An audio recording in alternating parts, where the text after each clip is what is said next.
এই ছেলে, প্রত্যেকদিন স্যার ম্যাডামদের সামনে ক্যাম্পাসে সিগারেট খাস কেন? মা বাবা ভদ্রতা শেখায়নি? ক্যাম্পাসে বসে সিগারেট খাচ্ছিলাম, তখনই একটা মেয়ে এসে বলল। চুপচাপ হয়ে সিগারেট খাইতে লাগলাম। কি হলো তোকে? আমি কিছু বললাম? চুপচাপ। এইভাবে হবে না। তোর আব্বুর নাম্বার দে। ফোন নাম্বার বন্ধ। আম্মুর নাম্বার দে। 017262822। মেয়েটি ফোন দিল। আমার পকেটের ফোনটা বেজে উঠল। ফোনটা বাহির করে কেটে দিলাম। নিজের নাম্বার দিলি কেন? ফাজলামি করিস? এটাই আম্মুর নাম্বার। আব্বু আম্মু মারা যাওয়ার পর এটা আমার কাছে। মেয়েটা চুপ হয়ে গেল। কিছুক্ষণ দুজনের মধ্যে নিস্তব্ধতা চলল। নাম কি? রাফি। শুধু রাফি? আর কিছু নেই? আছে, কিন্তু যাদের দেওয়া ছিল তারা না থাকায় ব্যবহার করার প্রয়োজন মনে করি না। বাসায় কে কে আছে? কেউ নেই। মানে? একা থাকি, কেউ নেই আমার। থাকিস কোথায়? কলেজের পিছনে একটা বাসায় থাকি। পড়ালেখা কেমন করে চলে? ফ্রিল্যান্সিং করি, ওটা দিয়েই চলে যায়। কোন ইয়ারে? সেকেন্ড ইয়ারে। মেয়েটা কিছুক্ষণ চুপচাপ দাঁড়িয়ে রইল। আপনার সব জানা হয়ে গেলে এখন আসি বলেই চলে আসতে লাগলাম। আমার পরিচয় জানতে চাইবি না? প্রয়োজন মনে করি না। কিন্তু আমার প্রয়োজন আছে। আমি হিয়া, অনার্স সেকেন্ড ইয়ারে পড়ি। আচ্ছা, এখন আসি। আচ্ছা যা। ওখান থেকে চলে আসলাম। মেয়েটাকে আমি চিনি, এমনকি কলেজের সবাই চেনে। কলেজের ক্রাশদের মধ্যে হিয়া আপু একজন। যেমন সুন্দর দেখতে, তেমন রাগী। কলেজের কত ছেলে তার হাতের জন্য হাসপাতালে গেছে তার হিসাব নেই। হিয়া আপুর ভাই পুলিশ কমিশনার, তাই সবাই তাকে ভয় করে চলে। কলেজে যেদিন প্রথম তাকে দেখেছিলাম কেমন যেন ভালো লেগেছিল, কিন্তু সেটাকে আমি পাত্তা দেইনি, কারণ এসব মায়া জড়ানো আমার পক্ষে সম্ভব না। এসব ভাবতে ভাবতে বাসায় আসলাম। ফ্রেশ হয়ে রান্না করলাম, তারপর খেয়ে ঘুমিয়ে পড়লাম। কারণ খুব কম রাতেই আমি ঘুমাই, কাজের জন্য জেগে থাকতে লাগে। সন্ধ্যায় ঘুম থেকে উঠে বাইরে গেলাম, এক প্যাকেট সিগারেট কিনে নিয়ে আসলাম সারা রাত জেগে কাটানোর জন্য। বক্সে গান আর এই সিগারেট, এটাই আমার সাথী। এরপর দুদিন কলেজে গেলাম না। এমনিতেই আমি অতটা কলেজে যাই না। যেদিন বাসায় বোরিং লাগে সেদিন কলেজে যাই। আমার তেমন কোনো ফ্রেন্ড নেই, একা থাকতে ভালো লাগে। অনেকে আমাকে নিজের বন্ধু ভাবলেও আমি ভাবি না, কারণ আমার সময় সময় মনে হয় আমি আমার নিজেরই না, অন্য কারো। কেমন করে ভাবো? এক সপ্তাহ পর রাস্তা দিয়ে হাঁটছিলাম, হঠাৎ কারো ডাক শুনতে পেলাম। পিছনে তাকিয়ে দেখি হিয়া আপু। ওই শোন। জি বলেন। কলেজে আসিস না কেন? ভালো লাগে না কলেজে। আর কিসের জন্যই বা যাব? কেন, বন্ধু বান্ধবদের সাথে আড্ডা দিতে যাবি? আমার একা থাকাটাই পছন্দ, তাই বন্ধু বান্ধব পাতাই না। খুব অদ্ভুত কথা বলিস তো দেখছি। আমি এমনই। কাল কলেজে আসবি। দেখি। দেখি না, আসবি। আর তোর নাম্বার আছে, না আসলে ফোন দিয়ে আনবো, দরকার হলে বাসা থেকে টেনে আনবো। আচ্ছা যাব, কিন্তু কেন যাব সেটা বলেন। এমনিতেই আসবি। আমি কারণ ছাড়া কারো কথা মানতে পারবো না, ওটা আমার অভ্যাস না। আপনি যদি কোনো কারণে ডাকেন তাহলে আমি যাব, কিন্তু অহেতুক বিনা কারণে ডাকলে আমি যেতে পারবো না। আসবি না মানে? তোকে আসতেই হবে। আচ্ছা আমি যাব। এই তো ভালো ছেলের মতো কথা। আচ্ছা আমি এখন আসি। কই যাবি? আমি নামিয়ে দিচ্ছি, আয়। ধন্যবাদ বলার জন্য, কিন্তু আমি হেঁটেই চলে যেতে পারবো। আচ্ছা যা ইচ্ছা কর, কিন্তু কাল যেন কলেজে তোকে দেখি। আমি যখন বলেছি নিশ্চয়ই যাব। মনে থাকে যেন। কথাটা বলেই হিয়া আপু চলে গেল। আমিও বাসায় চলে আসলাম।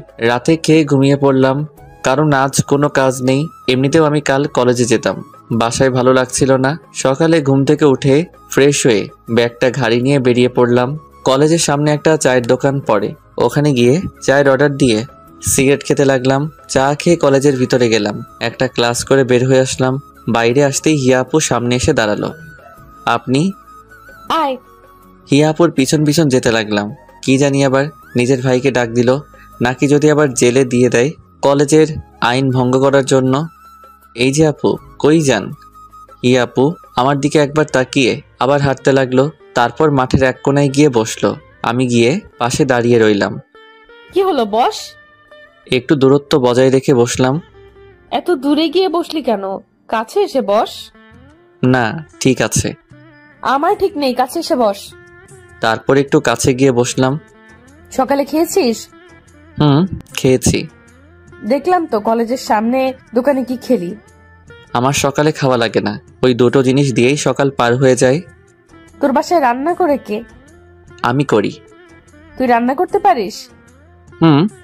যাক, ভালোই হলো। কেন বলুন তো? আমি তো রান্না করতে পারি না। তাতে ভালোর কি হলো? অত বুঝতে হবে না। তারপর দুজনে কিছুক্ষণ চুপচাপ রইলাম। আচ্ছা, তুই এমন এলোমেলো থাকিস কেন? এলোমেলো থাকাটাই ভালো লাগে, কার জন্য গুছিয়ে থাকবো? তোর কথার মধ্যে কোনো রসকস নেই। সকলের মন জোগানো কথা আমি বলতে পারি না, তাই হয়তো সবার আমার কথা ভালো লাগে না। আচ্ছা, বাদ দে। কোথায়? সকাল থেকে কিছু খাইনি, ক্ষুধা লাগছে, চল কিছু খেয়ে আসি। আপনি যান, আমি বাসায় যাব। আমি বাসায় নামিয়ে দিয়ে আসবো, এখন চল। না, আমার খিদে নেই। আর একটা কথা বললে তোর খবর আছে। তারপর হিয়া আপুর হাত ধরে টানতে টানতে ওর গাড়িতে নিয়ে গেল। গাড়ি চালিয়ে একটা বড় রেস্টুরেন্ট আসলো। দুজনে ভিতরে গেলাম। কি খাবি বল? আমি কিছু খাবো না। মেজাজ খারাপ করাবি না বলে দিলাম। আমি কিছু না বলে চুপচাপ বসে রইলাম। হিয়া আপু নিজেই খাবারের অর্ডার দিল। কিছুক্ষণ পর খাবার চলে আসলো। আমি শুধু খাবার নাড়াচাড়া করতে লাগলাম, কারণ খাওয়ার কোনো ইচ্ছেই আমার নেই। সেটা হয়তো হিয়া আপুর চোখে পড়ছে। হিয়া আপু আমার দিকে রাগী লোক নিয়ে তাকালো। কি হলো, খাচ্ছিস না কেন? ইচ্ছে নেই। ইচ্ছে নেই কেন? জানি না। তারপর হিয়া আপু আমার কাছে এসে আমার মুখের সামনে খাবার ধরলো। নে, খেয়ে নে। করুণা করছেন? করুণার কি দেখলি? যা করছেন সবই তো করুণা, না হলে একদিনের চেনা জানায় আপনি আমাকে এখানে খাওয়াইতে নিয়ে আসতেন। এটা করুণা ছাড়া কি?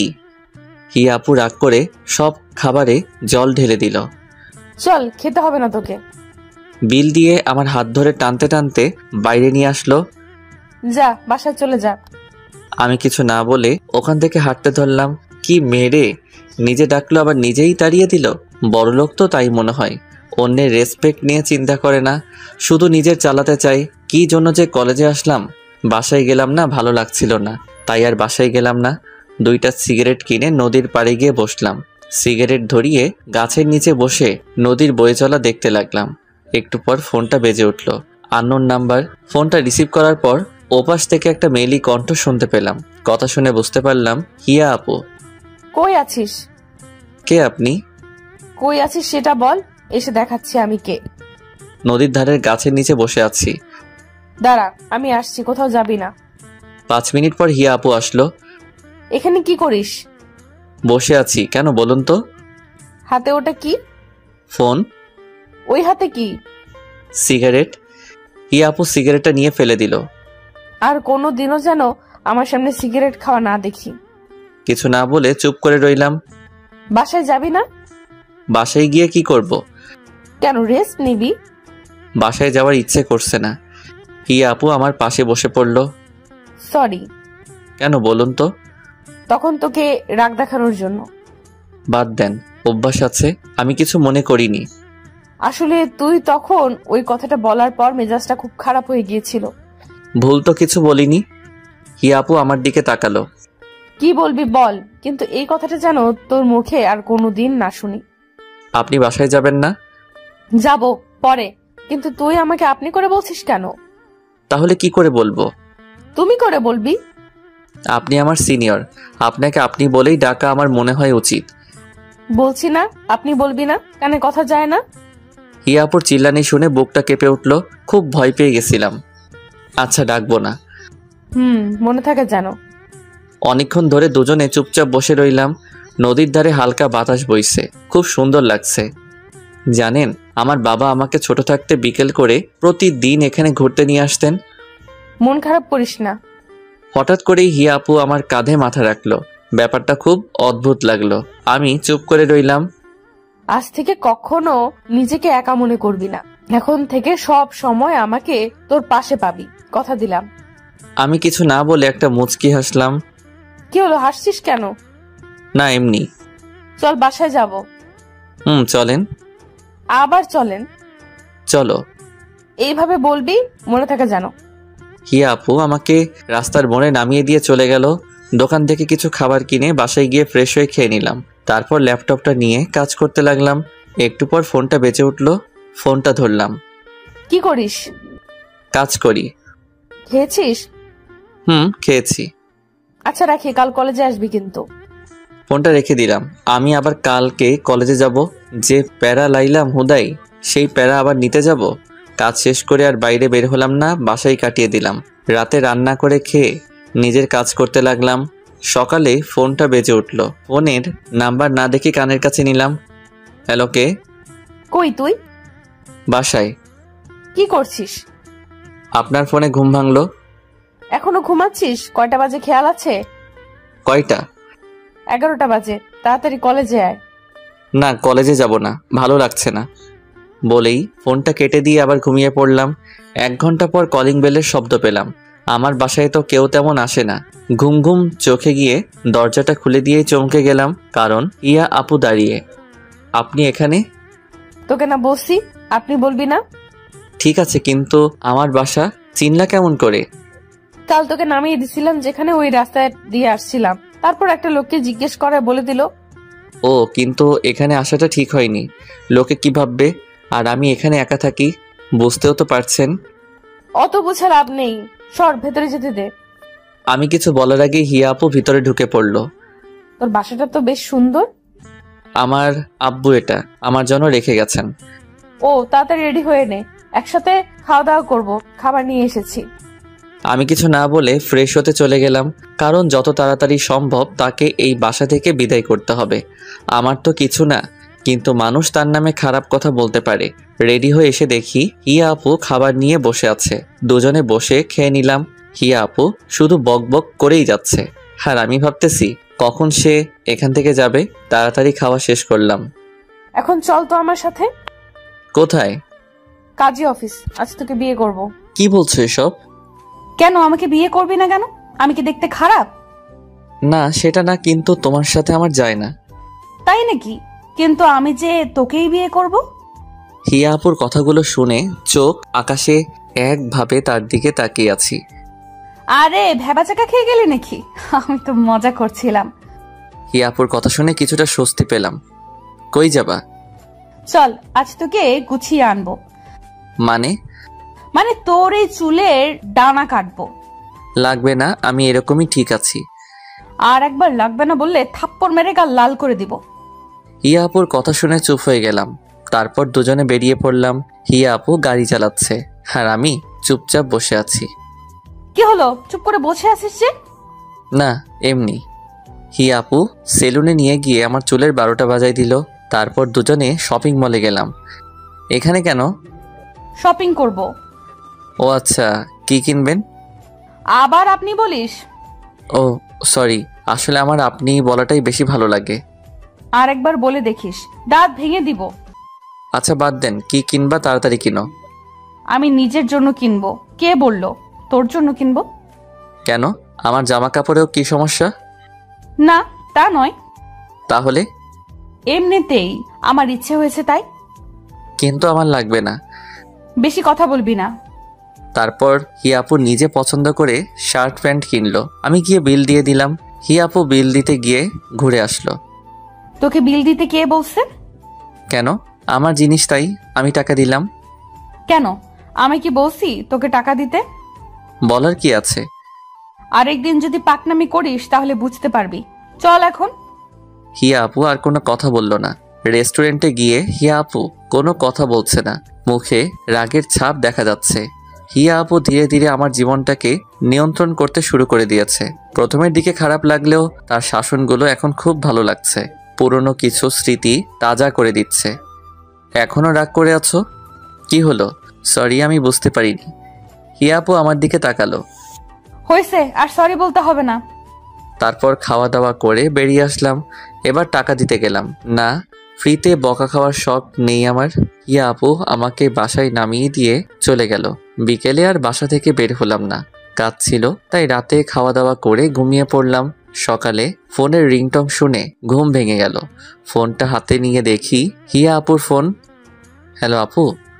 কই তুই? বাসায়। তাড়াতাড়ি ক্যাম্পাসে আয়। ফ্রেশ হয়ে কলেজে গেলাম। কলেজে ঢুকতেই অনেকেই হা হয়ে তাকিয়ে আছে। নিজেকেই কেমন যেন লাগছে, কারণ নিজের স্টাইল চেঞ্জ করেছি। অগোছালো ছেলেটা আজ ফিটফাট হয়ে কলেজে এসেছে, তাই হয়তো সবাই তাকিয়ে আছে। আমি হিয়া আপুকে খুঁজতে লাগলাম। একটু পর হিয়া আপুকে দেখলাম। 3-4টা মেয়ের সাথে একাডেমিক ভবনের দিকে যাচ্ছে। আমি ডাক দিলাম, হিয়া আপু। আমার ডাক শুনে পিছনে ফিরে তাকালো। আমি ওদের কাছে গেলাম। কই যাও? চুপচাপ। ছেলেটা কেড়ে দেখতে তো খুব কিউট। হিয়া আপু তখন তার বান্ধবীর দিকে রাগি ঢুকে তাকালো। তোরা যা, আমি পরে তোদের সাথে কথা বলছি। হিয়া আপুর বান্ধবীরা হিয়া আপুর চেহারা দেখে বুঝতে পারছে হাব ভাব, তাই কিছু না বলে চলে গেল। এই ছেলে, তোমাকে দেখতে না খুব কিউট লাগছে। যেতে যেতে হিয়া আপুর বান্ধবী বলল। হিয়া আপু চত্বরে গিয়ে বসে পড়ল। আমি দুইজন বসার মতো দূরত্ব রেখে বসলাম। দুজনে চুপচাপ। এত রাগ কিসের কে জানে। আমি তো আজ আপনি করেও বলিনি, কিন্তু হিয়া আপুকে রাগি লুকে অনেক কিউট লাগে। আমি কিছুদিনে লক্ষ্য করেছি হিয়া আপু রাগলে গাল দুটো লাল হয়ে যায়। আপু আজ এত রেগে কেন? কি হলো বলছো না যে? আমি তো আজ আপনি করে বলিও নি, তাহলে রাগ করে আছো যে? তোর কি কেউ আসবে? আমার আবার কে আসবে? তাহলে মধ্যে যে এত বড় জায়গা ফাঁকা করে রেখে বসে আছিস? আরে পাশে বসলেই সবাই নেগেটিভ মাইন্ডে নিবে, কেউ ভাববে না যে তুমি আমার আপু লাগো। হিয়া আপু আমার কলার ধরে নিজের পাশে টেনে বসালো। আমি তোর কি লাগি ভালো করে বল। তুমি আমার সিনিয়র, সেই হিসেবে আপুই তো হওয়ার কথা। আরেকদিন যদি এই আবাল মার্কা কথা বলেছিস তাহলে তোর খবর করে দিব, বলদ কোথাকার। তখন হিয়া আপুর বান্ধবী কোথা থেকে এসে যেন পাশে বসলো। হিয়া আপু রেগে আগুন হয়ে গেল, আমার হাত ধরে নিজের পাশে বসালো। রিফা, তুই এখানে? কেন, আসা যাবে না নাকি? আমি কি সেটা বলেছি নাকি? আসলে একা একা ভালো লাগছে না, তাই তোদের সাথে গল্প করতে চলে এলাম। ও খুব ভালো তো। ছেলেটা কে? ও দাঁড়া, পরিচয় করিয়ে দেই। রাফি, এ হচ্ছে আমার বড় আপু রিফা।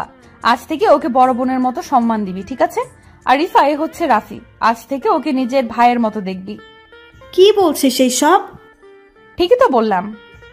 আমি শুধু ওদের কথা শুনছি। তারপর রিফা হিয়া আপুকে সাইডে নিয়ে গেল।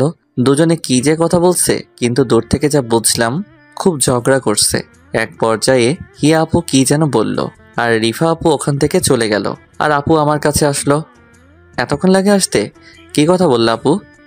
হিয়া চুপচাপ পাশে বসে পড়ল। কি হলো, কিছু বলছো না যে? শোন, কাল থেকে তুই কলেজে আসবি না। কেন? তাহলে রিফা তোর সাথে কথা বলতে পারবে না। কিন্তু কথা বললে কি সমস্যা? সমস্যা আছে, ওর কথার দাম নেই। আমি কথা না বললেই তো হলো, তাতে কলেজ না আসার কি হলো? সেটাও কথা। তুই রিফার সাথে কথা বলবি না, বল, এমনকি কোনো মেয়ের সাথে কথা বলবি না, ঠিক আছে? আর যদি দেখি তাহলে তোর একদিন কি আমার একদিন। কি বলবো ভেবে পাচ্ছি না। হিয়া আপুর এমন আচরণ আমায় বেশ অবাক করছে। কি হলো, মনে থাকবে তো? থাকবে। এই তো ভালো ছেলে, চল এখন ক্লাসে যা। হিয়া আপু নিজের ক্লাসে গেল, আমি আমার ক্লাসে চলে গেলাম। এভাবেই 1 মাস পার হয়ে গেল। হিয়া আপু আমার জীবনটাকে নিজের মতো চালাতে শুরু করলো, যেমন কেউ আপনজন করে। এটা করার অধিকার আমি হিয়া আপুকে অনেক আগেই নিজের মন থেকে দিয়ে দিছি, কারণ আমি মনে মনে হিয়া আপুকে অনেকটা ভালোবেসে ফেলেছি। নিজের এই মনটাকে অনেকবার বোঝাতে চেষ্টা করেছি তার সাথে আমার যায় না, কিন্তু মনটা মানেনি, ছুটে গেছে তার কাছে।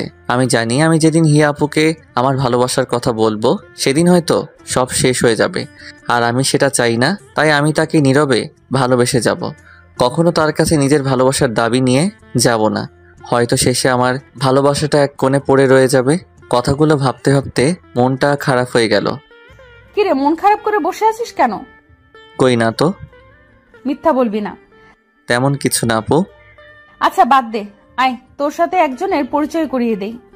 আমি হিয়াপুর সাথে গেলাম। হিয়াপু কাকে যেন ফোন দিয়ে ডাকলো। একটু পর একটা ছেলে বাইক নিয়ে আসলো। রিফা, এ হলো জনি, আমার কাজিন। আর জনি, এ হলো রাফি। হাই। হ্যালো, তুমি তাহলে রাফি? আপনি আমাকে চিনেন? না, কিন্তু হেয়ার মুখে তোমার কথা অনেক শুনেছি। এই বয়সে তুমি একাই চলাফেরা করো, এটা অনেক ভালো ব্যাপার, সবাই পারে না এটা। আমার আব্বু একটা কথা বলতেন, পাশে যখন কেউ থাকবে না তখন নিজে উঠে দাঁড়াতে হয়। উঠে দাঁড়ানোর সময় কাউকে পাশে পাবি না, তাই নিজে নিজে চলতে শিখতে হবে। আর আমি একাই চলতে শিখে গেছি, আর সামনের দিনগুলোতেও একাই হয়তো থাকতে শিখে যাব। কথাটা বলার পর হিয়া আপু আমার দিকে তাকালো। তারপর 3 জনে বসে অনেক কথা বললাম। তারপর হিয়া আপু জনির বাইকে করে বাসায় চলে গেল, আর আমি আমার বাসায় চলে আসলাম। জনি এখন থেকে আমাদের কলেজেই পড়বে। পরের দিন ঘুম থেকে উঠে ফ্রেশ হয়ে কলেজের দিকে বেরিয়ে পড়লাম। কলেজে ঢোকার আগে চায়ের দোকানে গেলাম, 1 কাপ চা অর্ডার দিলাম। চা আসতে আসতে একটা সিগারেট কিনে ধরালাম। এর মধ্যে হিয়া আপুর ফোন। হ্যালো। কই তুই? এই তো যাচ্ছি। তাড়াতাড়ি আয়। চা আর সিগারেট খেয়ে কলেজে গেলাম। হিয়া আপু মাঠের এক কোণে বসে আছে। আমি হিয়া আপুর থেকে একটু দূরে গিয়ে বসলাম। হিয়া আপু আমার কাছে চেপে আসলো। আমি চুপচাপ আছি। তোকে কতবার বলেছি সিগারেট খাস না? তুমি হয়তো একদিন চলে যাবে, কিন্তু এটাই হয়তো আমার পাশে থেকে যাবে। আমার কথাটা হয়তো হিয়া আপু শুনতে পেল। কিছুক্ষণ চুপচাপ আমার দিকে তাকিয়ে রইল। তুই কি কিছুই বুঝিস না? কেন, কি আবার বুঝলাম না? কিছু না। হিয়া আপু মন খারাপ করে বসে রইল। আমি চুপচাপ তার মায়াবী মুখটা দেখতে লাগলাম। তারপর হিয়া আপু উঠে কিছু না বলে চলে যেতে লাগলো। আমি পিছন থেকে ডাক দিলাম, কিন্তু শুনলো না। নিজের গাড়িতে গিয়ে বসলো। আমি গাড়ির সাইডে দাঁড়িয়ে রইলাম। কিছুক্ষণ গাড়ির গ্লাস খুললো, চোখ দুটো লাল হয়ে আছে। ওঠ, বাসায় নামিয়ে দিই। আমি উঠে বসলাম। হিয়া আপু আমাকে নামিয়ে দিয়ে চলে গেল।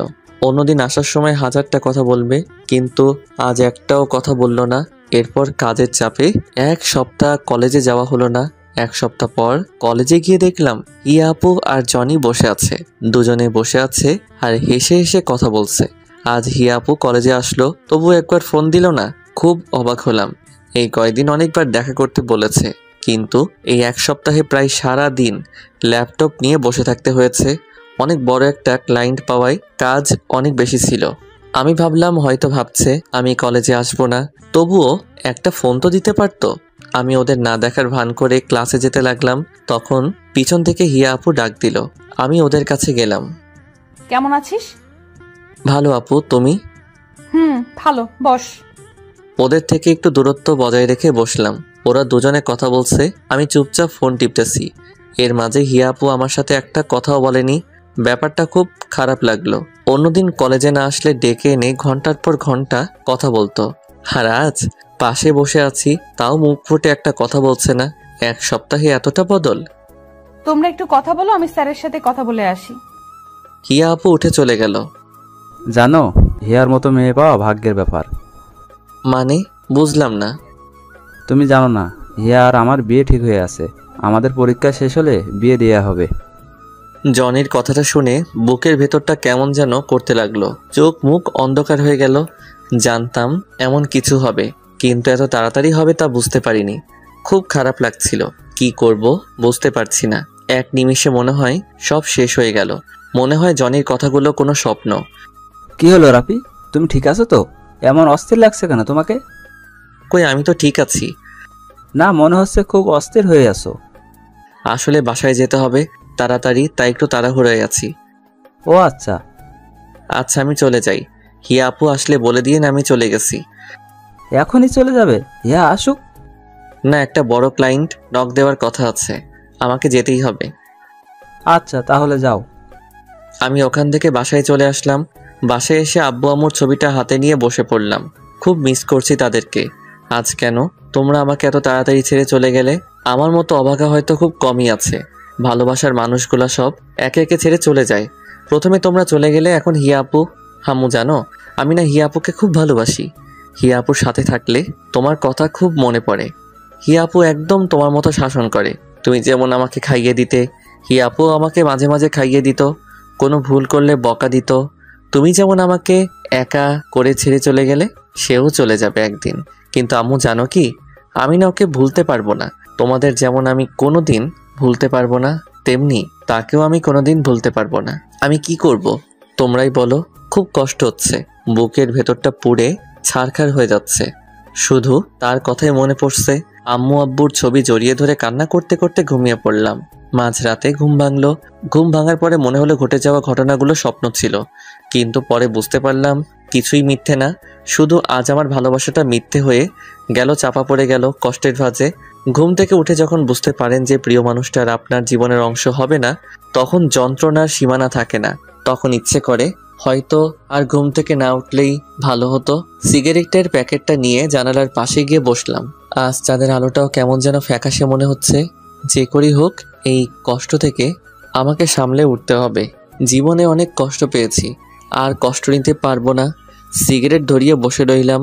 একসময় লক্ষ্য করলাম সিগারেটের ফিল্টারটা ভিজে গেছে। তারপর চোখে হাত দিয়ে দেখি চোখ দিয়ে পানি পড়ছে, হাতটা কাঁপছে। জোরে জোরে কান্না করতে লাগলাম। আম্মু বলতো কান্না করলে বুকটা হালকা লাগে। আজ খুব একা লাগছে। সারা রাত কান্না করলাম। কিছুটা হলেও বুঝতে পারলাম যে দুনিয়ায় কেউ কারো নয়, একা থাকাটাই ভালো। যত কারো প্রতি মায়া বাড়াবেন তত কষ্ট পেতে হবে রিয়েল লাইফেও। আমি এটাই ভাবি। প্রায় 1 সপ্তাহ লাগলো হিয়া আপুর মায়াটা কিছুটা কাটিয়ে উঠতে।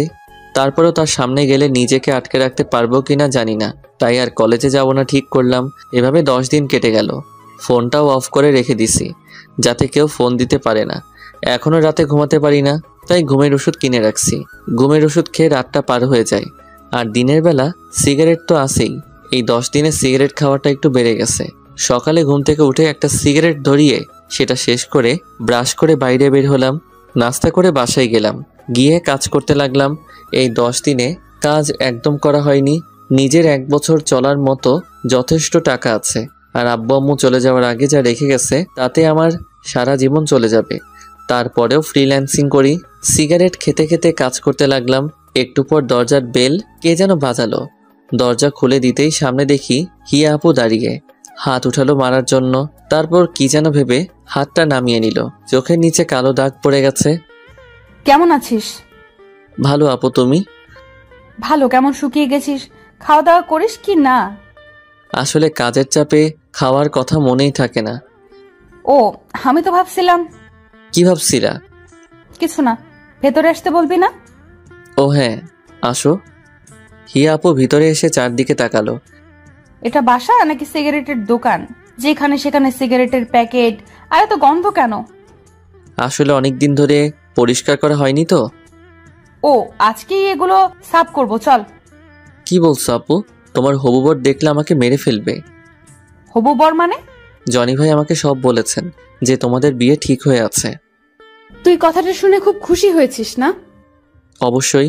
কাজের চাপে তোমাকে শুভেচ্ছা জানানোর তো কথা মনেই নেই। এখন বলছি, অনেক অনেক শুভেচ্ছা। জনি ভাইয়ের মতো একজন মানুষ জীবন সাথী হিসেবে পাওয়া খুব ভাগ্যের ব্যাপার। চল আমার সাথে, আজ কলেজে যাবি। আমি কলেজে গিয়ে কি করব? কলেজে গিয়ে আমার কেউ নেই। কার সাথে আড্ডা দিব বলো? কেউ নেই? আমার জানা মতে তো কেউ নেই।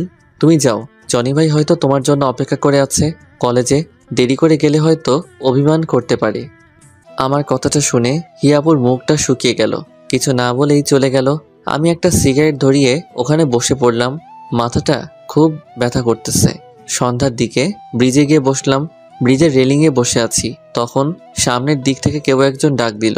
গাড়ি চলাচল করায় ভালোভাবে দেখতে পারছিলাম না। গাড়িগুলো সরে যাওয়ার পর দেখলাম একটা মেয়ে আমার দিকে আসছে। কেমন আছো? ভালো, কিন্তু আপনাকে চিনলাম না। কিন্তু আমি তোমাকে চিনি। কেমন করে? তুমি আমার ক্লাসমেট, তোমাকে চিনবো না? ও, কিন্তু আমি আপনাকে চিনলাম না। আমি মিম।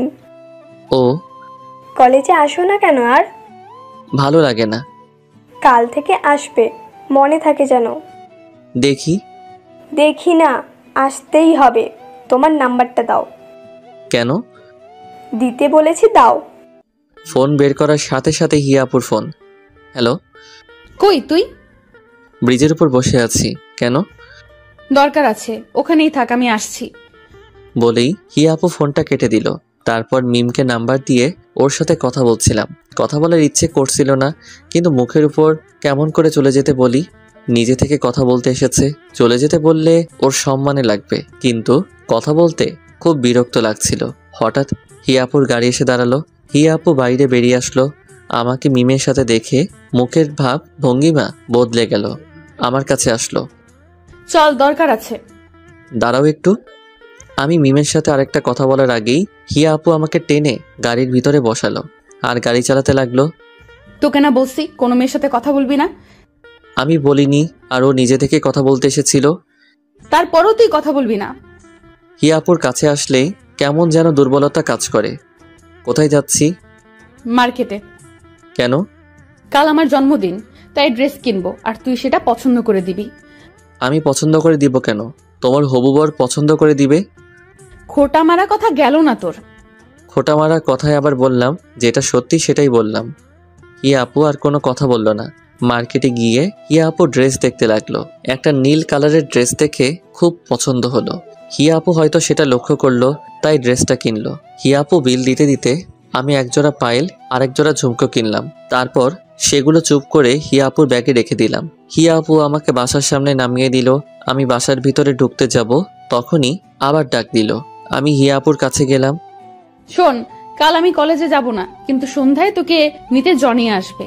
এখানে ওর সাথে আমার বাসায় চলে আসবি। আর তুই না আসলে কাল সত্যিই তোর কপালে মাইর পড়বে। কথাটা বলার পরেই হিয়া আপু চলে গেল। পরের দিন সকালে ঘুম থেকে উঠে কলেজে গেলাম না। গিফট তো হিয়া আপুকে দিয়েই রেখেছি, তাই যাওয়ার কোনো প্রয়োজন হয় না। আর আমি ওর কাছে গিয়ে মায়া বাড়াতে চাই না, যতটা সম্ভব দূরে থাকতে হবে। আমি জানি হিয়া আপু গাড়ি পাঠাবে আমাকে, কিন্তু আমি যাব না। তাই সন্ধ্যা লাগতেই বাইরের থেকে গেট লাগিয়ে দিয়ে পিছনের একটা ছোট দরজা আছে, ওটা দিয়ে বাসায় ঢুকলাম, যাতে যে কেউ আসলে বুঝতে পারে আমি বাসায় নেই। 9টার দিকে বাড়ির সামনে গাড়ির আওয়াজ পেলাম। আমার ঘরে লাইট সবসময় বন্ধই থাকে। অন্ধকার কেন জানি খুব ভালো লাগে, তার কারণ আজও জানি না। অন্ধকারে আলাদা একটা অনুভূতি আছে। জানালা দিয়ে দেখলাম জনি গাড়ি থেকে নামলো, তারপর বাসার দিকে তাকালো। তালা ঝুলানো দেখে গাড়ি নিয়ে চলে গেল। ফোনটাও অফ করে রেখেছি, যাতে কেউ ফোন দিতে না পারে। বিছানায় গিয়ে কানে হেডফোন লাগিয়ে দিয়ে গান শুনতে লাগলাম। হিয়া আপু মনে হয় জনির সাথে জন্মদিনে খুব মজা করছে, করবেই বা না কেন। কয়েক মাস পর তাদের বিয়ে, কেন যে আমি হিয়া আপুকে ভালোবাসতে গেলাম। খুব ঘুম পাচ্ছিল, তখনই আবার গাড়ির আওয়াজ পেলাম। জানালার কাছে গিয়ে দেখি হিয়া আপু গাড়ি থেকে বের হয়ে আসলো। রাস্তার ল্যাম্পপোস্টের আলোতে হিয়া আপুকে স্পষ্ট দেখা যাচ্ছে। নীল ড্রেসে একদম পরীর মতো লাগছিল, কিন্তু এই পরী তো ধরাছোঁয়ার বাইরে। হিয়া আপু ফোনটা হাতে নিয়ে ফোন দিতে লাগলো, হয়তোবা আমাকে ফোন দিচ্ছিল। কিছুক্ষণ পর ফোনটা রাস্তায় জোরে ছুঁড়ে মারলো, তারপর গাড়ি করে চলে গেল। আমি গিয়ে শুয়ে পড়লাম। পরের দিন কলেজে গেলাম। কেন জানি আজ কলেজে যাওয়ার খুব ইচ্ছে করলো। কলেজে ঢুকতেই মিমের সাথে দেখা। কেমন আছো? ভালো, তুমি? ভালো। কাল কলেজে আসতে বললাম আর আসছো আজকে? আসলে কাল একটু কাজ ছিল, তাই আসতে পারিনি। ও, তা ফোনটা অফ কেন? চার্জ ছিল না, আর চার্জে দেওয়ার কথা মনে ছিল না। মিমের সাথে কথা বলতে বলতে হিয়া আপুর গাড়ি চলে আসলো। আমি মিমের সাথে কথা বলে মাঠের এক কোনায় গিয়ে ফোন টিপতে লাগলাম।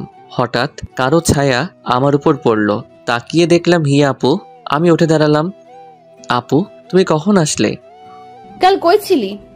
ল্যাপটপটা সার্ভিসিং করতে গিয়েছিলাম, আসতে আসতে দেরি হয়ে যায়। মিথ্যা কথা বলবি না। তুই কি মনে করেছিস আমি তোকে জানালার কাছে দেখিনি? তুই আমার সাথে এমনটা করলি? কত আশা নিয়ে বসেছিলাম আমি তোর জন্য। আজ থেকে তুই আমার সাথে কথা বলবি না। সেটাই হয়তো ঠিক হবে। আপনার সাথে কথা বললে হয়তো আপনার হবু বর খারাপ মনে করতে পারে, আর আপনাদের সম্পর্কের মধ্যে তিক্ততা আসতে পারে। তাই আমার মতো একটা বখাটে খারাপ ছেলের সাথে না মেশাই ভালো। হিয়া আপু কিছু বলছে না। হিয়া আপুর চোখের দিকে তাকিয়ে দেখলাম চোখ দিয়ে পানি বয়ে পড়ছে। কারণটা এখনো অজানা। হিয়া আপু আর কিছু না বলে চলে গেল। আমি আর ওখানে না থেকে বাসায় চলে আসলাম। আবার আগের মতো হয়ে গেলাম। সেই কলেজে গিয়ে আগের মতো সিগারেট খাওয়া, কারো পরোয়া না করা, একা চলা, কোনো মায়ায় না জড়ানো। 3 দিন পর মাঠের কোনায় বসে নোট করছিলাম, সাথে একটা সিগারেট খাচ্ছিলাম। তখন দেখলাম হিয়া আপুর গাড়ি এসে মাঠের মাঝখানে দাঁড়ালো। হিয়া আপু গাড়ি থেকে বেরিয়ে আসলো, হয়তো আমাকে দেখতে পারিনি। আমি নিজের মতো নোট করতে লাগলাম। কিছুক্ষণ পর সামনের দিকে তাকিয়ে দেখি হিয়া আপু আমার দিকে তাকিয়ে আছে। চোখ মুখ শুকিয়ে গেছে, চোখের নিচে কালো দাগ। হিয়া আপুকে দেখে একবার সিগারেটটা ফেলে দিতে চাইলাম, কিন্তু কি যে মনে হলো ফেলে না দিয়ে মাথাটা নিচু করে নোট করতে লাগলাম। হিয়া আপু সেখান থেকে চলে গেল। আমি একটু পর বাসায় চলে আসলাম। এরপর প্রতিদিন কলেজে গেলাম হিয়া আপুকে একটু আড়াল থেকে দেখার জন্য। প্রতিদিন নিজের মনকে বলি কাল আর যাব না, কিন্তু পরের দিন ঠিকই কলেজে চলে যাই। হিয়া আপু কলেজে আসে চুপচাপ মন মরা হয়ে বসে থাকে। জনিকে দেখি তার সাথে বসে থাকতে। প্রতিদিন কলেজে গেলে মিম মেয়েটা হঠাৎ বলতে আসবে।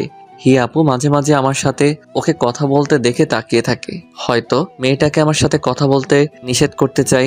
আমি খারাপ হয়তো, সেই জন্য আমিও যতটা সম্ভব মিমের থেকে দূরে থাকি। এভাবে 15 দিন কেটে গেল। আজ 5 দিন হলো আর কলেজে যাই না। আজ কলেজে যেতে কেন জানি খুব মন চাইলো। ব্যাগটা নিয়ে কলেজে গেলাম। কলেজে গিয়ে চোখ দুটো কাকে জানি খুঁজছিল, কিন্তু তাকে খুঁজে পাচ্ছিল না। কলেজের চত্বরে বসেছিলাম, একটু পর একটা পুলিশের গাড়ি এসে দাঁড়ালো। গাড়ি থেকে একজন পুলিশ অফিসার নেমে এসে চারদিকে দেখতে লাগলো, তারপর আমাকে দেখে আমার দিকে আসতে লাগলো। বুকের ভিতরটা কেমন যেন করছিল, মনে হচ্ছিল দৌড় দিয়ে পালিয়ে যাই, কিন্তু আমি তো কোনো দোষ করিনি, তাই চুপচাপ বসে রইলাম। পুলিশ অফিসারটি আমার কাছে আসলো। তোমার নাম রাফি? জি। তোমাকে আমার সাথে যেতে হবে, চলো। কিন্তু কেন? আর আপনি কে? আমি হিয়ার ভাইয়া। ও, কিন্তু কেন যাব? গেলেই বুঝতে পারবে। কিন্তু কোথায়? আমাদের বাসায়। আচ্ছা চলুন। হিয়া আপুকে দেখার খুব ইচ্ছে করছিল, আর মনে মনে খুব ভয় হচ্ছিল হিয়া আপু কি এমন করলো যে হিয়া আপুর ভাই আমাকে তাদের বাসায় নিয়ে যাচ্ছে। কিছুক্ষণ পর হিয়া আপুদের বাসায় গিয়ে পৌঁছালাম। বাসার ভিতরে গেলাম, হিয়া আপুর ভাইয়া আমাকে বসতে বলে কোথায় যেন গেলেন। আমি সোফায় বসে রইলাম। কিছুক্ষণ পর দুইজন মহিলা আসলেন। একটু পর হিয়া আপুর ভাইয়া আর একজন লোক উপর থেকে নেমে আসলেন। হয়তো মহিলাদের মধ্যে একজন হিয়া আপুর মা আর আরেকজন ভাবি, আর হিয়া আপুর ভাইয়ের সাথে লোকটি হয়তো তার বাবা। সবাই আমার সামনে বসলেন। আমি ভয়ে কুকড়ে মুকড়ে যাচ্ছিলাম। তাহলে তুমি রাফি? হিয়া আপুর আব্বু। জি, কিন্তু আপনারা আমাকে চিনেন কেমন করে? হিয়া বলেছে, এমনকি তোমার ব্যাপারে সব জানি আমরা। যেদিন তুমি হিয়ার বার্থডেতে আসুনি সেদিন ও বাসার সব জিনিসপত্র ভেঙে ফেলে। এত রাগ? তোমার কথাও প্রত্যেক দিন আমাদের কাছে এসে বলতো, আমার মেয়েটা জীবনে যা কিছু চেয়েছে তাই এনে দিয়েছি, কিন্তু শেষমেশ যা চাইলো তা আমার এনে দেওয়ার ক্ষমতা নেই। কি চেয়েছে আপু? তোমাকে। আমাকে মানে? তোমাকে। আমার মেয়েটা যে তোমাকে পাগলের মতো ভালোবাসে।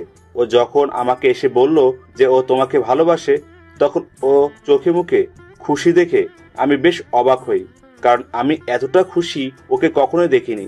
তোমার সাথে কিছুদিন আগে ঝগড়া হয়, বাসায় এসে কান্নাকাটি করে, ভালো মতো খাওয়া করে না, শুধু বলে রাফিকে এনে দাও, দয়া করে আমাদের ফিরিয়ে দিও না, আমার মেয়েটা তোমাকে ছাড়া মরে যাবে। আরে কি করছেন আপনি? আমার গুরুজন আপনার মাথা নত করা শোভা পায় না, কিন্তু আমার মতো একটা অনাথ ছেলের কাছে আপনার মেয়ে দিবেন? আরেকবার ভেবে দেখুন। আমার মেয়ের খুশিতে আমার খুশি। আচ্ছা, আপনারা যা ভালো বোঝেন, কিন্তু হিয়া আপু কোথায়? উপরে আছে, যাও, প্রথম রুমটাই ওর হয়। হিয়া আপু রুমে গেলাম। দরজা খুলে আছে, কিন্তু জানালা সব বন্ধ। ঘরের ভিতরটা কেমন অন্ধকার হয়ে আছে। হিয়া আপু ঘুমিয়ে আছে, চোখের নিচে কালো দাগ পড়ে গেছে। সারা রাত হয়তো ঘুমায় না। আমি চুপচাপ গিয়ে হিয়া আপুর পাশে শুয়ে পড়লাম। একটু পর হিয়া আপুর ঘুমটা ভেঙে গেল। আমার দিকে একভাবে তাকিয়ে আছে, কিছু বলতে যাবে তার আগে হিয়া আপুর গোলাপি ঠোঁট দুটোর সাথে আমার ঠোঁট এক করে দিলাম। হিয়া আপু ছটফট করতে লাগলো, কিন্তু আমি ছাড়বার পাত্র নই। কিছুক্ষণ পর হিয়া আপু চুপচাপ হয়ে গেল। তখন হিয়া আপুকে ছেড়ে দিলাম। হিয়া আপুকে ছেড়ে দেওয়ার সাথে সাথে ঠাস। তোর সাহস কেমনে হয় আমাকে কিস করার? আর তুই এখানে কি করছিস? চুপচাপ। কি হলো, কথা বলছিস না কেন? এখানে কি করছিস? আমার বউয়ের কাছে আমি আছি। কার কি বউ মানে? বউ মানে বউ? আমি কারো বউ না। ও, তাহলে তুমি আমাকে ভালোবাসো না? না, আমি জনিকে ভালোবাসি। কি মেরে বাবা, এত রাগ আর অভিমান? ও আচ্ছা, ঠিক আছে। আমি তো ভাবছিলাম তুমি আমাকে ভালোবাসো, কিন্তু তুমি যখন আমাকে ভালোবাসো না, তাহলে কি আর করার। আমি মিমের কাছে যাই। মেয়েটা কি ভালো, রাগ করে না, প্রতিদিন একটা করে কিস দেয়। কি বললি? মিম তোকে কিস দেয়? এত বড় সাহস ওর? তুমি রাখছো কেন? তুমি তো আমাকে ভালোবাসো না। হিয়া আপু আমার চোখের দিকে তাকিয়ে আছে, কিছু বলছে না। তারপর উল্টো দিক হয়ে শুয়ে পড়লো। আমি পিছন থেকে জড়িয়ে ধরলাম। হিয়া আপু নিজেকে ছাড়াবার চেষ্টা করছে, কিন্তু পারছে না। এত রাগ কোথা থেকে আসে তোমার? আমি জানি তুমিও আমাকে ভালোবাসো। তোমার আব্বু আর ভাইয়া আমাকে সব বলেছে। ঢং করে লাভ নাই। আমি হিয়া আপুকে ছেড়ে দিলাম। কি হলো, কথা বলবা না? ঠিক আছে, আমি চলে যাচ্ছি। হিয়া আপু আমার দিকে ঘুরে আমাকে জড়িয়ে ধরলো। খুব ভালোবাসি তোকে, নিজের থেকেও বেশি। কেন বুঝিস না তুই? তুমি তো আমাকে বলছিলা তোমার আর জনির বিয়ে ঠিক হয়ে গেছে। সেটা তো তোর মুখ থেকে শোনার জন্য যে তুই আমাকে ভালোবাসিস। ওটা শুধু একটা নাটক ছিল। জানো, যেদিন জনি আমাকে বলল যে তোমাদের বিয়ে ঠিক হয়ে গেছে, সেদিন মনে হচ্ছিল সারা জীবনের জন্য কিছু একটা হারিয়ে যাচ্ছে। খুব কষ্ট হয়েছিল সেদিন। তাহলে বললি না কেন? যদি তুমি ছেড়ে চলে যেতে। হিয়া আপু আমাকে আরো শক্ত করে জড়িয়ে ধরলো। কোনোদিন তোকে যেতে দেব না, তুই চাইলেও না। আব্বু কি বলল? তোমার আমার বিয়ে ঠিক করছে। সত্যি? এখন একটা কিস দাও। না, বিয়ের পর। ঠিক আছে, আমি মিমের কাছে যাই। ওর ঠোঁট দুটো কি মিষ্টি। কি বললি? মিম তোকে কিস করেছে? কই কিস করেছে? ঠোঁটে। হিয়া আপু ঠোঁটের সাথে ঠোঁট এক করে দিল, অনেকক্ষণ পর ছেড়ে দিল। তোর ঠোঁটে শুধু আমার ছোঁয়া থাকবে, আর কারো না। আর ওই মেয়েকে আজ আমি জেলে দেব। আরে আরে, আমি তো মিথ্যা বলছি, মিমের সাথে আমার কিছুই হয়নি। কুত্তা বলদ, আমাকে কষ্ট দিয়ে খুব ভালো লাগে তোর, তাই না? আরে আপু, আমি আবার কি করলাম? আপু কাকে বললি? সরি, আর বলবো না। মনে থাকে যেন। এখন উঠো, চলো। খাওয়া দাওয়া তো মনে হয় করো না। শরীরের কি অবস্থা করেছো? না, উঠবো না, এভাবেই শুয়ে থাক। আচ্ছা, তুমি শুয়ে থাকো, আমি নিচে থেকে খাবার নিয়ে আসছি। লাগবে না, চুপচাপ শুয়ে থাক। হিয়া আপু আমাকে জড়িয়ে ধরে শুয়ে আছে, আর আমি পুরনো কথাগুলো মনে করে হাসতেছি। কি থেকে কি হয়ে গেল। সময় বড় অদ্ভুত, কার কপালে কি লেখা আছে কেউ বলতে পারে না। আর কতক্ষণ শুয়ে থাকবা? এবার তো উঠো। না, উঠবো না। আমি হিয়া আপুকে নিজের থেকে ছাড়িয়ে নিলাম, তারপর হিয়া আপুকে কোলে তুলে নিয়ে নিচে নিয়ে আসলাম। কেউ দেখার আগে নামিয়ে দিলাম। কিছু খেয়ে নাও। পারবো না খেতে, খাইয়ে দে। আচ্ছা দাঁড়াও। আমি হিয়া আপুর আম্মুকে ডাক দিলাম। একটু পর তিনি আসলেন, তারপর খাবার বেড়ে দিলেন। হিয়া আপু রুমে চলে গেছে। আমি খাবার নিয়ে রুমে আসলাম। হিয়া বসে আছে। কি হলো, চলে আসলা যে? এমনি খাইয়ে দাও। আমি হিয়া আপুকে খাইয়ে দিলাম। খাওয়া শেষ করে হিয়া আপুকে নিয়ে বাইকে ঘুরতে বের হলাম। আজ আমি খুব খুশি, কিন্তু আব্বু আম্মু থাকলে আরো ভালো হতো। সন্ধ্যায় হিয়া আপুকে বাসায় রেখে চলে আসলাম। পরের দিন সকালে হিয়া আপু ফোন দিয়ে তাদের বাসায় ডাকলো। যাওয়ার পরে দেখি সবাই বসে আছে। রাফি, হিয়া চাইছে তোমাদের বিয়েটা কালকেই হোক। কিন্তু আঙ্কেল, এত তাড়াতাড়ি? আর আমি তো এখনো পড়ালেখা করি। সেটা আমিও ওকে বললাম, আগে তুমি পাশ করো, একটা চাকরি করো, কিন্তু কিছুতেই মানতে চাচ্ছে না। আঙ্কেল, এটা নয় যে হিয়া আপুকে বিয়ে করার পর আমি তাকে ভালোভাবে রাখতে পারবো না। আমার আব্বু আম্মু যা রেখে গেছে তাতে আমি সারা জীবন বসে খেলেও শেষ হবে না। কিন্তু আমি এখন বিয়ে করতে চাচ্ছি না। তখন হিয়া আপু সাইডে রাখা ফুলদানিটা ছুঁড়ে মারলো দেওয়ালে। আমি যখনই বলছি কাল বিয়ে হবে, তার মানে কালকেই বিয়ে হবে। আর বিয়ে না হলে আমি কিছু একটা করে ফেলবো, আর তার দায়ী তোমরা হবে। কথাটা বলেই হিয়া আপু উপরে চলে গেল। সবাই চুপচাপ হয়ে গেল। আচ্ছা আঙ্কেল, আপনি বিয়ের ব্যবস্থা করুন। তুমি পারবে বাবা, আমার পাগলি মেয়েটাকে দেখে রাখতে। তোমার কাছে আমরা সারা জীবন ঋণী হয়ে থাকবো। আমি উপরে চলে আসলাম। হিয়া আপু বেলকনিতে গিয়ে দাঁড়িয়ে আছে। আমি হিয়া আপুকে পিছন থেকে জড়িয়ে ধরলাম। হিয়া আপু নিজেকে ছাড়ানোর চেষ্টা করতে থাকলো, কিন্তু পারল না। আমি হিয়া আপুর কানে একটা আলতো করে কামড় দিলাম। হিয়া আপু ধাক্কা দিয়ে দূরে সরিয়ে দিল। আমি হিয়া আপুকে টান দিয়ে নিজের কাছে আনলাম। এত রাগ কোথা থেকে আসে শুনি? কথা বলবি না, সরে যা। কেন, আবার কি করলাম? তখন বিয়ে করতে রাজি হচ্ছিলিস না কেন? আরে এত তাড়াতাড়ি বিয়ে করে কি হবে? লাগবে না তোর, দূরে যা তুই। পরে তো বললাম বিয়ের আয়োজন করতে। লাগবে না বিয়ে করতে, করবো না আমি বিয়ে। আমি তো করব। বিয়ে না করলে বউয়ের আদর পাবো কেমন করে? হইছে, আর ঢং দেখাবি না, সব জানা আছে। আমি ঢং করি? আর নিজে যে কথায় কথায় রাগ করে, তার বেলা কিছু না। আমি রাগ করি? তা নয় তো কি? মেরে দাঁত ভেঙে দিব। আগে দোষটা করে নেই, তারপর মাইর খাবো। মানে? দাঁড়াও, বুঝাই দিচ্ছি। তারপর হিয়াপুর ঠোঁটের সাথে ঠোঁট এক করে দিলাম। 5 মিনিট পর ছেড়ে দিলাম। দাঁত ব্রাশ করে না, মুখে কি গন্ধ! কি বললি? দাঁড়া দেখাচ্ছি। হিয়া আপু আমাকে মারতে আসলো। আমি হিয়া আপুকে মোটকি, বুড়ি এসব বলে রাগাতে লাগলাম। আর হিয়া আপু আমাকে মারার জন্য পিছনে দৌড়াতে লাগলো। এইভাবে চলতে থাকলো তাদের ভালোবাসা। পরের দিন আমাদের বিয়ে হলো। আমি ভালো হয়ে গেলেও হিয়ার রাগ মোটেও কমেনি, কিন্তু আমার সাথে বেশিক্ষণ রাগ করতে পারে না। হিয়া আমাকে সবসময় আগলে রাখে। আমাকে আব্বু আম্মুর অভাব মোটেও আর বুঝতে দেয় না। এটাই প্রকৃত ভালোবাসা।